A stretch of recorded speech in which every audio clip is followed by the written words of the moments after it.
안녕하세요, 여러분. 황혼 러브입니다. 오늘은 건강하지 않은 연애 습관을 가진 사람들의 특징에 대해 이야기해 볼게요. 구독과 좋아요, 알림 설정 부탁드립니다. 그럼 바로 시작하겠습니다. 첫 번째, 외적 매력에 대한 과도한 자신감. 이들은 평균 이상의 외모를 가지고 있고 자신의 외모가 타인에게 영향을 준다는 사실을 잘 알고 있어요. 내면보다는 겉모습을 가꾸는데 더 많은 노력을 기울이는 경향이 있습니다. 특히 화려하게 꾸미기보다는 자신만의 매력 포인트를 정확히 파악해서 어필하는 능력이 뛰어나죠. 상대방이 좋아할 만한 지점을 빠르게 캐치해서 활용합니다. 두 번째, 이성 지인이 유독 많음. 주변에 그냥 친한 사람이라고 소개하는 이성들이 굉장히 많아요. 동네 선배, 학교 후배, 직장 동료 등 다양한 명목으로 여러 사람과 지속적으로 연락을 주고받습니다. 언제든 약속이 잡혀 있고 누군가와 함께 시간을 보내고 있죠.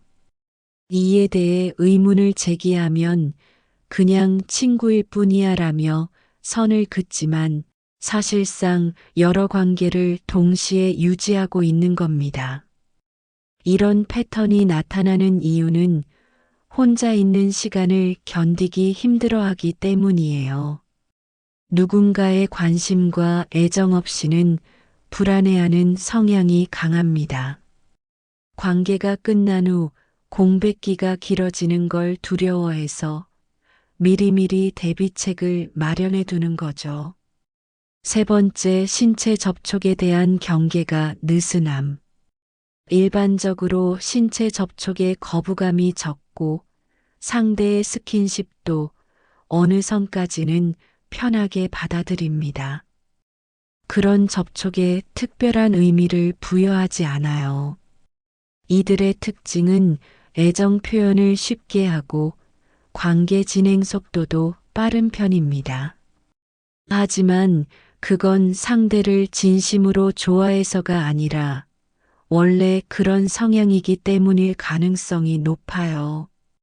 여러 사람을 만나본 경험이 많아서 신체 접촉을 자연스럽게 받아들이고 그것에 큰 중요성을 두지 않는 거죠. 네 번째, 먼저 적극적으로 다가옴. 보통은 관심 있는 쪽에서 먼저 접근하는 게 일반적이잖아요. 그런데 매력적인 사람이 먼저 다가와서 호감을 표현한다면 상대는 당연히 설레게 됩니다. 이들은 대다수와 달리 망설임 없이 먼저 접근하고 적극적으로 관심을 표현해요. 하지만 상대가 완전히 자기 것이 되었다고 판단되거나 흥미가 떨어지는 순간 미련 없이 떠나버립니다. 언제든 원하는 사람을 만들 수 있다는 자신감이 넘치기 때문에 한 사람에게 집착하지 않는 거죠. 다섯 번째, 매력적이고 애교가 많음. 상대가 자신에게 푹 빠지게 만드는 특별한 기술을 가지고 있어요. 상대의 모든 걸 쏟아붓게 만드는 방법을 정확히 알고 있습니다. 이런 사람들의 매력은 치명적이며 한 번 빠지면 헤어나오기 어려운 중독성이 있어요. 상대가 설렐 만한 포인트를 정확히 찾아서 공략합니다. 눈웃음을 치면서 가벼운 스킨십을 하거나 애교 섞인 말투와 행동으로 타깃으로 삼은 사람이 넘어올 수밖에 없다는 걸 잘 알고 있는 거죠. 여섯 번째, 장시간 연락 두절이 잦음. 몇 시간 동안 연락이 끊기는 경우가 많아요. 특히 저녁부터 새벽까지 아예 연락이 안 되다가 다음 날 느긋하게 답장을 보냅니다. 친구들이랑 술 마셔서 전화 못 받았어. 피곤해서 바로 잤어. 친구. 상담해 주느라 못 봤어. 등 다양한 핑계를 대죠. 이런 일이 한두 번이 아니라 반복적으로 일어난다면 의심해 봐야 합니다. 문자나 메시지를 보내도 바로 확인하지 않고 확인했는지 알 수 있는 경우에도 일부러 안 읽은 척 합니다. 지금 답장 보낼 상황이 아니니까 읽음 표시만 나면 이상할까봐 아예 확인조차 안 하는 거예요. 한참 있다가 확인한 후에도 성의 없게 짧게 답장을 보냅니다. 다른 사람과 함께 있어서 제대로 대화할 수 없었던 거겠죠. 7번째, 명확한 답변을 회피함. 자신에게 푹 빠진 걸 알면서도 확실한 관계 정리를 하지 않고 항상 여지를 남겨둡니다. 진지한 만남을 제안하면 너무 서두르는 것 같아라며 뒷걸음질 치거나 좀 더 생각할 시간을 달라며 결정을 미루죠. 즉, 상대의 제안을 쉽게 받아들이지도 딱 잘라서 거절하지도 않는 겁니다. 또한 자신이 별로 마음에 들지 않는 사람이라도 확실히 거절하지 않고 제안을 받아들여요. 어차피 주위에 여러 사람 중 하나니까 큰 의미를 부여하지 않고 만나는 거죠. 8번째, 원하는 것을 얻어내는 능력이 뛰어남.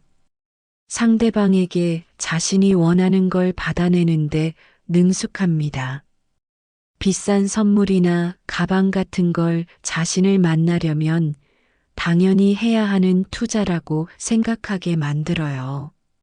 상대의 충성심을 극대화해서 원하는 물건을 잘 받아내고 상대는 계속 그 사람을 만나기 위해 지갑을 여는 겁니다. 상대는 사랑을 원하지만 이들은 선물을 원하는 슬픈 관계가 되는 거죠. 9번째, 거짓말을 자주 함. 사소한 거짓말부터 큰 거짓말까지 서슴지 않고 합니다.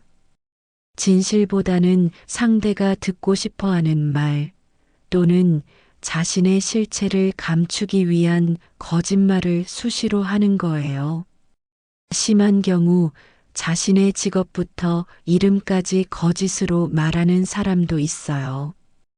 그래서 택배나 선물을 보내려고 해도 주소를 안 알려주고 나중에 알고 보니 전혀 다른 사람이었던 경우도 있죠. 이들은 자신의 가치를 높이기 위해 서슴지 않고 자신의 배경까지도 거짓으로 꾸며냅니다. 조심하세요. 그들이 속삭이는 사랑해라는 말도 거짓일 수 있으니까요. 10번째, 감정 기복이 심하고 상처에 민감함. 감정의 기복이 심해서 갈등이 생기면 정상적으로 해결하지 않고 회피하거나 자신이 상처받지 않기 위해 그냥 떠나버립니다. 다른 사람을 만나버리는 거예요.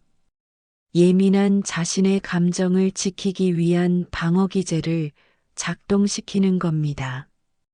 즉, 자신이 버려지거나 상처받는 게 두려워서 먼저 돌아서고 보험으로 준비해둔 다른 사람을 만나는 거죠.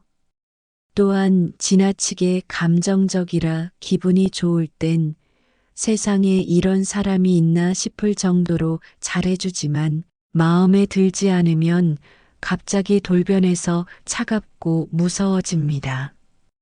11번째, 자신에 대해 말하길 꺼림. 몰래 다른 사람도 만나며 이중 생활을 하기 마련입니다. 여러 관계를 동시에 유지하면서 서로가 서로를 모르게 만드는 게 특징이죠. 그렇기 때문에 약속 시간에 왜 늦었는지, 왜 연락이 안 됐는지 등에 대해 꼬치꼬치 캐묻는 걸 싫어합니다. 대답을 회피하거나 그런 대화 자체를 차단하려고 하죠. 자신의 사생활에 대한 이야기도 거의 하지 않아서 저 사람은 도대체 어떤 사람인지 잘 모르겠다는 느낌마저 들게 만들어요. 많은 게 알려질수록 숨기기가 더 힘들어지기 때문에 비밀로 하는 겁니다. 12번째, 항상 휴대폰을 곁에 둠. 항상 다른 사람들로부터 연락이 끊이지 않기 때문에 휴대폰을 항상 옆에 두고 확인합니다. 누가 연락했는지 당신과 함께 있는데도 집중하지 않고 여러 사람에게서 온 메시지를 확인하느라 마음이 딴 데 가 있는 거예요. 무슨 일이야? 라고 물어봐도 별거 아니야 라고 하면서 절대 화면을 보여주지 않습니다. 13번째, 친구 집에서 자고 온다는 핑계가 잦음. 드라마에도 자주 나오는 클리셰죠. 친구 집에서 밤새 자고 온다고 말하는 경우가 많아요. 친구랑 밤새 수다 떨 거라든가 친구 연애 상담을 해줘야 한다는 등의 핑계를 대면서요. 그러니까 연락해도 못 받을 수 있다고 미리 말하는 거죠.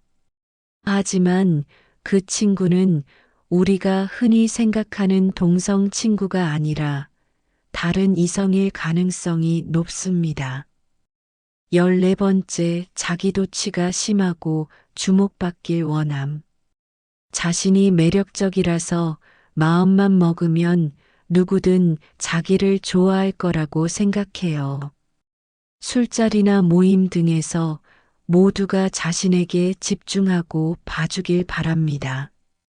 자신의 외모나 능력 등 어떤 이유를 들어서든 자신이 뛰어나다고 믿고 자기 중심적인 행동을 보입니다. 자기 과시와 자랑이 엄청나죠. 하지만 다른 사람의 처지나 입장은 고려하지 않고 자기 중심적으로 세상을 바라보며 타인을 판단하려는 모습을 보입니다.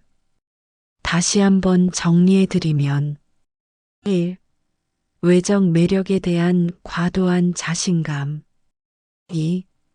이성 지인이 유독 많음. 3. 신체 접촉에 대한 경계가 느슨함. 4. 먼저 적극적으로 다가옴. 5. 매력적이고 애교가 많음. 6. 장시간 연락 두절이 잦음. 7. 명확한 답변을 회피함. 8. 원하는 것을 얻어내는 능력이 뛰어남. 9. 거짓말을 자주 함. 10. 감정 기복이 심하고 상처에 민감함. 11. 자신에 대해 말하길 꺼림. 12. 항상 휴대폰을 곁에 둠. 13. 친구 집에서 자고 온다는 핑계가 잦음. 14. 자기도취가 심하고 주목받길 원함. 이것은 어디까지나 일반적인 패턴을 설명한 것이니 참고만 해주시기 바랍니다. 다음에는 더 유익한 내용으로 찾아뵐게요. 끝까지 시청해 주셔서 감사합니다. 다음에 또 봬요.